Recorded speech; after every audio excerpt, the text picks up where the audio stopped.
Prayer blessing for the month of October. Sa ngalan ng Ama, ng Anak, at ng Espiritu Santo. Amen. Amang mapagmahal, maraming salamat po sapagkat hindi po ninyo kami pinabayaan sa nakalipas na buwan ng Setyembre.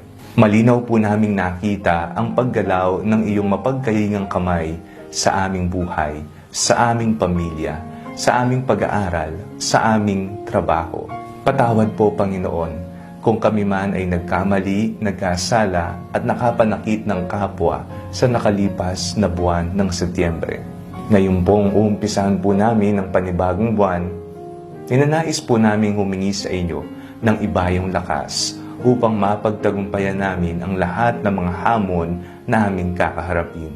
Ipinagdarasal po namin ang mga mahal namin sa buhay, ang aming mga magulang, ang aming pamilya, ang aming mga kaibigan.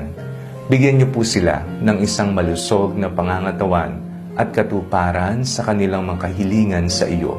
Ipinagdarasal po namin, Panginoon, na ang lahat ng mga may sakit ay magkaroon na ng kagalingan.